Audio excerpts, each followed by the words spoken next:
प्यार ये वो शब्द है जो जितना खूबसूरत है उतना ही जटिल भी। कभी ये दो लोगों को जोड़ता है तो कभी वक्त की आंधी में उन्हें जुदा कर देता है। कुछ प्रेम कहानियां अधूरी रह जाती हैं, लेकिन उनकी गूंज सदियों तक सुनाई देती है। ये कहानी भी कुछ ऐसी ही है, एक अधूरी मोहब्बत की कहानी। कहानी आरव और सिया की। दिल्ली की एक सर्द सुबह थी।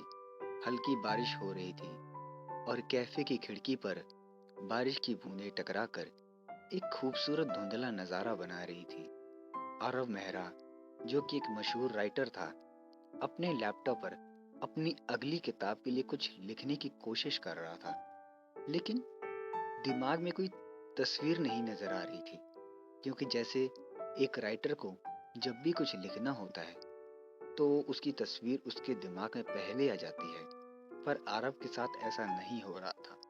तभी उसकी नजर कैफे के कोने में बैठी एक लड़की पर पड़ी। वो खिड़की के बाहर देख रही थी, जैसे वो कुछ सोच रही हो। उसके चेहरे पर एक हल्की उदासी थी, लेकिन उसकी आंखों में एक अलग ही चमक थी। आरव अनजाने में उस लड़की की तरफ देखने लगा। कुछ देर बाद लड़की को भी महसूस हुआ कि उसे कोई देख रहा है। उसने आरव की तरफ देखा और आरव को एक हल्की सी मुस्कान दी। आरव ने पूछा, आपको देखकर लगता है कि आप कुछ सोच रही हैं। लड़की ने मुस्कुराते हुए जवाब दिया, शायद, लेकिन कुछ बातें अनजान लोगों से करना आसान होता है। आरव, तो फिर बताइए, क्या बात है? तो फिर बताइए, आरव ने अपनी कॉफी का कप उठाते हुए कहा। लड़की, मेरा नाम सिया है, मैं एक फोटोग्राफर हूँ, लेकिन आजकल मेरा मन कैमरा उठाने का नहीं करता। वो क्यों? क्योंकि जब दिल भारी हो तो तस्वीरें भी फीकी लगने लगती हैं। उसकी बातों में छिपे दर्द को आरव ने महसूस किया। उसने टॉपिक चेंज करते हुए कहा, क्या मैं आपकी एक तस्वीर खींच सकता हूँ? सिया ने मुस्कुराकर हामी भरी। उस मुलाकात के बाद दोनों ने नंबर एक्सचेंज किए और धीरे धीरे उनकी दोस्ती गहरी होती गई।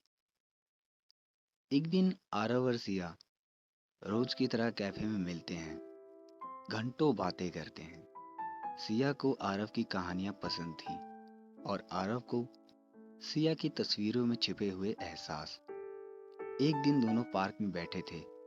सूरज ढल रहा था, हल्की ठंडी हवा चल रही थी। तभी सिया कहती है, तुम्हें पता है, कुछ कहानियां अधूरी रहकर भी बहुत खूबसूरत होती हैं। ये बात सुनकर आरव सिया से पूछता है, पर क्यों? अधूरी कहानियों में तो दर्द होता है।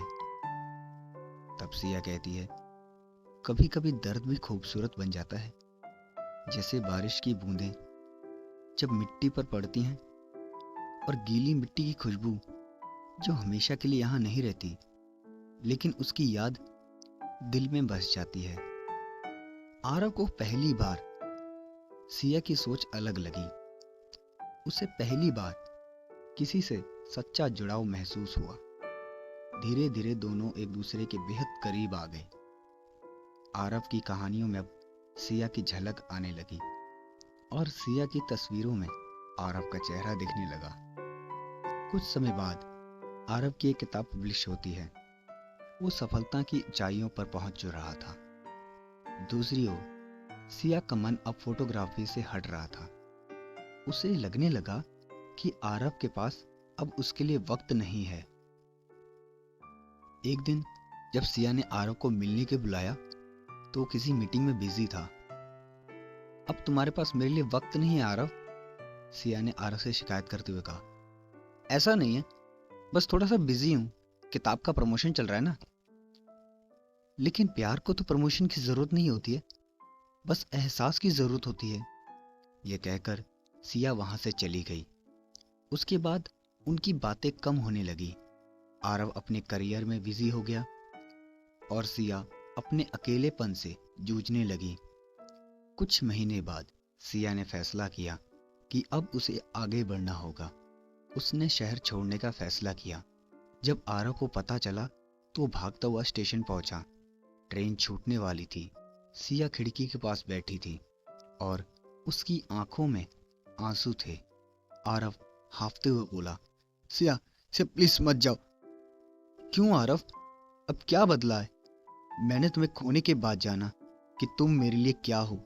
कभी कभी हम जिसे सबसे ज्यादा प्यार करते हैं, हमें उसे ही छोड़ना पड़ता है।